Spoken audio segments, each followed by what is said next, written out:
저는 실제로 이 방식으로 해서 최근에도 피드백을 되게 많이 받거든요. 선생님이 이렇게 하다가 어학원 갔더니 탑반 나왔어요. 막 이렇게 얘기하시기도 하시고.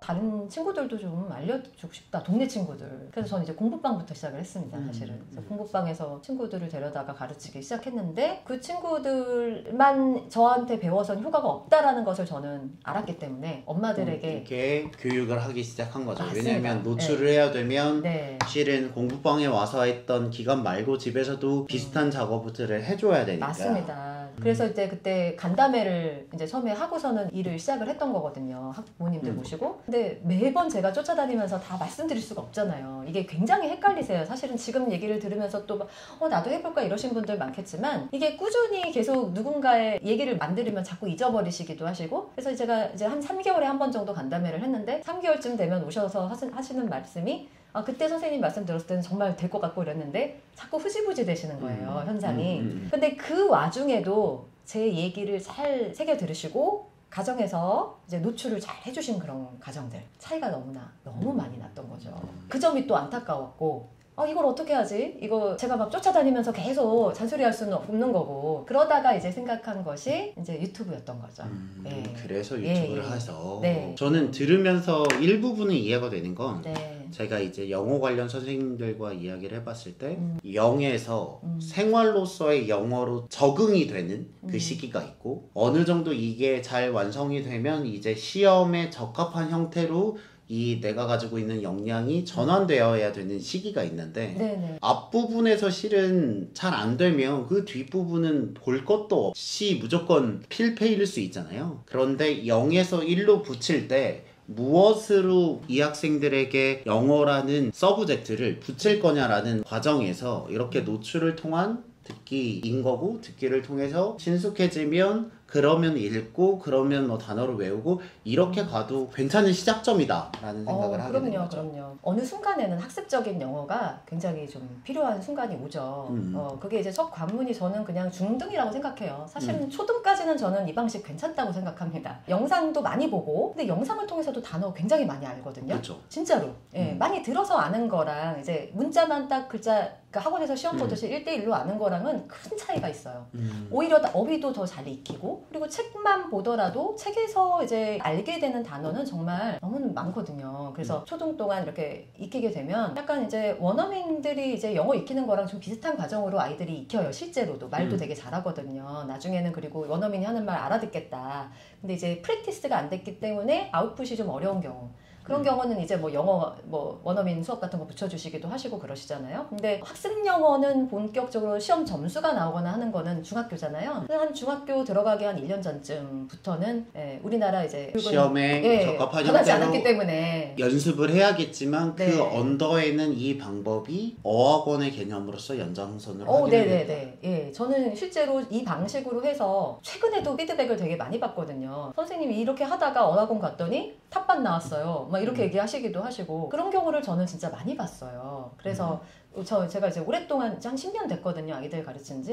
예, 그러니까 이런 방식으로 한 지. 그러면 아이들이 어렸을 때 이러다가 이제 어학원에 갔더니 어떤 뭐 최고 수준 나오고 위에서 두 번째 뭔가 뭐 2등 했어요, 3등 했어요, 뭐 이런 식으로 저한테 또 얘기를 해주면 너무 신나는 거예요. 내가 생각했던 방법이 맞았구나. 예, 그 생각을 하고 물론 이제 그 친구들 같은 경우는 선생표 영어가 조금 들어갔겠죠. 제가 일주일에 한 2번 정도는 넌픽션 주제, 그러니까 학습 영어라고 생각하시면 될 것 같아요. 어떤 서브젝트에 대해서 각 영역에서 아이들이 흥미로워할 만한 어떤 그런 주제를 골라서 아이들한테 같이 읽어주고 거기 나온 단어도 이렇게 알려주기도 하고 근데 막 저는 시험을 보거나 하진 않았거든요. 그래도 그렇게 되더라. 그러면 그런 관점에서 봤을 네. 때 영어 공부를 시킴에 있어서 특히 엄마표 영어를 시킴에 있어서 가장 부모님들이 많이 하시는 실수가 어떤 건가요? 가장 많이 하시는 거는 아이에게 이제 눈높이를 못 맞추시는 거죠. 예를 들면요? 그러니까 아이들에게 이제 영어책을 읽어주실 때 아이들은 이거가 완전 처음이잖아요. 그러니까 여기에 나와 있는 뭐 과거형이라든지 혹은 뭐 뜻을 해석해봐라 라든지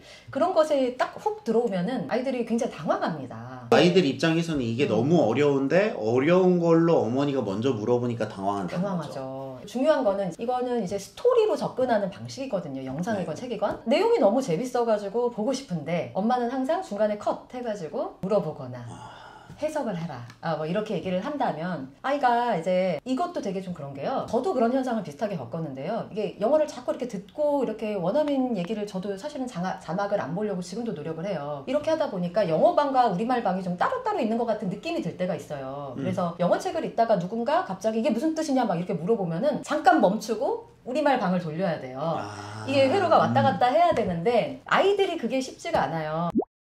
학원에서 배운 아이들처럼 학원에서는 막 암기를 시키잖아요. 1대1, 1대2 이렇게. 그러면 막 나온단 말이에요, 바로. 그런데 아이들은 뭐냐면 예를 들면 저번에 뭐 제가 있었던 일화 중에 헛간 뭐 이런 얘기가 나왔어요. 헛간, barn 하면은 barn 하면은 아이들이 그 학원에서 배웠던 아이들은 헛간 바로 이렇게 나옵니다. 근데 얘네들은 뭐냐면 뭐 지푸라기가 있고 뭔가 우리가 있고 이렇게 약간 이미지는 같은 이미지는 네. 기억을 하는데 그거를 맞아요. 단어로 뽑아내는 훈련 자체는 안 했기 안 돼 때문에 있어서. 트랜스포메이션 하는 시간이 걸린다는 거죠. 약간 시간이 걸리죠. 번역하는 시간이. 네. 그러니까 그게 이제 어느 정도 우리말 책을 평소에 많이 읽어주고 이게 굉장히 좀 언어적인 어떤 인계량이 좀 어느 정도 많이 찬 친구들 같은 경우는 이게 왔다 갔다가 될 수도 있겠지만 그리고 영어책이라는 게 굉장히 좀 어센틱한 굉장히 좀 실제 생생한 영어이기 때문에 그거를 번역가들도 사실은 힘든 거잖아요. 영어 그림책 어른이 번역하잖아요. 근데 우리나라 표현에 맞게 어떻게 번역하지? 이게 되게 쉽지 않은 거란 말이죠. 근데 그런 거를 아이들한테 물어보면 아이들은 되게 번역가도 어려운데 우리말의 맥락에 맞춰서 어떻게 해야 될지 직역을 하면 이상한 문장들이 굉장히 많거든요.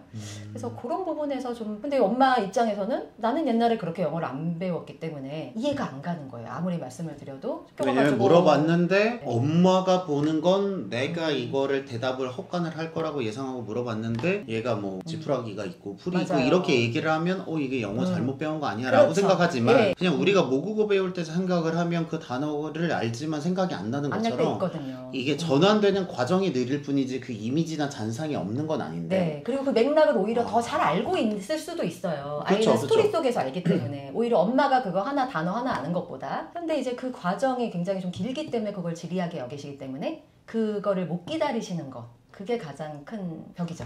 그러면 그거를 극복하는 가장 좋은 방법은 뭔가요? 그거를 잘 극복하는 건요. 뭐 이런 얘기 해도 될지 모르겠지만 바다별 에듀 채널에 오셔서 이게 아니 실제로 그러니까 엄마표 영어를 이제 잘 진행한 가정들을 꾸준하게 이제 팔로우 계속 보시는 게 좋아요. 그 네. 사람이 성공했던 방법을 팔로우하는 게 제일 편한 거죠. 가능하면은 이제 보시는 게 좋은데 이때도 또 주의사항이 있어요. 저도 그런데 제가 이제 너무 잘하는 아이들의 후기 영상을 몇 번 올린 적이 있어요. 저도 제 근데 채널에서. 그러면 위압감 생기죠. 맞아요. 그래서 이거를 사실은 사례가 되게 많고 다양한데요. 이거를 계속하기가 힘든 문제가 바로 거기에 있더라고요. 너무들 이제 상심하시고 완벽한 친구들 위주로. 예.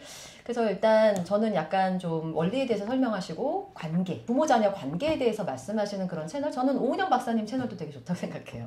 그런 방송들 그래서 엄마의 마음을 좀 다스릴 수 있게 해주는 그런 이제 육아 채널 오히려 그래서 영어를 물론 엄마표 영어를 잘 하시는 분뿐만이 아니라 더불어서 육아 채널 그래서 아이와 더불어서 관계를 잘 쌓아가도록 하는 그리고 눈높이를 잘 맞추게 해주는 그런 강의들 그런 책들 이게 얘기를 들으면 수학은 굉장히 추상적인 학문이에요. 일상생활에서 1 더하기 1은 배울 수 있지만 x제곱 더하기 2x 더하기 3은 0을 풀 수는 없거든요. 네, 예를 들면 네. 그러니까 이거는 어쨌든 무조건 인위적인 관계로 노력을 해야 되는데 네네. 영어라는 서브젝트 자체는 네. 생활하고 붙기 때문에 네. 영어 자체에 대한 이해도 이해지만 그 자녀와의 관계라든지 이런 부분에 대한 이해가 풍성한 게 오히려 더 영어 공부에 키가 될 수 있다라는 말이네요. 그럼요. 과목의 특성이라기보단 이제 초등학교나 유아일 때의 엄마표 영어 일대의 그쵸. 특성이죠. 그쵸. 네. 그럴 수 어차피 있겠죠. 나중에는 자기표 영어로 가야 되니까. 오늘은 이렇게 저는 실은 엄마표 영어라는 단어를 알고는 있었지만 네. 이렇게 옆에서 이야기를 들은 게 처음이거든요. 네. 그래서 다음에는 또 다른 이야기를 네. 들어보고 싶은데 마지막으로 구독자 분들에게 네. 해드리고 싶은 말씀이 어떤 건가요? 유아 초등 시기에는 이제 영어에 대해서 그러니까 옆집을 자꾸 이렇게 보시잖아요. 저는 이거를 자기 아이만 좀 바라보고 바라봐야 된다. 이렇게 얘기를 표현한 적이 있어요. 내 아이를 바라보자. 음. 근데 이게 그냥 딱 들었을 때는 그럼 주변에 있는 아이들과 이렇게 더불어 지내는 게 아니라 내 아이만 보란 얘기인가요? 그게 아니라 이제 누가 누구를 비교하는지 거기서의 그 마인드를 어떻게 잡아가는지에 따라 성패가 달린다고 생각을 해요. 그래서 자꾸 옆집 아이 혹은 온라인상에서 너무 잘하는 아이들이 많잖아요.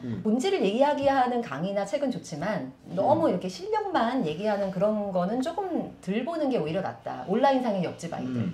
그런 것보다는 내 아이의 과거와 현재. 전문가분들이 항상 하시는 말씀이지만 이 엄마표 용어는 결론적으로 딱 그거인 것 같습니다. 네. 이게 약간 자기와의 싸움일 것 같은 게 이게 성과가 보이는 그 프로세스가 단계별로 확 보이지 않고 어느 순간 이게 스며드는 거기 때문에 맞아요. 그럴수록 주변과의 비교가 특히나 이 엄마표 영어에서는 이 방법에서는 조금 더 조심해야 된다라는 말로 이해했습니다. 오늘 이렇게 나와주셔서 감사하고요. 다음에 또 좋은 내용으로 찾아뵙겠습니다. 예. 여러분들의 교육을 응원합니다. 응원합니다. 저희는 고치던 캐슬이었습니다. 감사합니다. 감사합니다.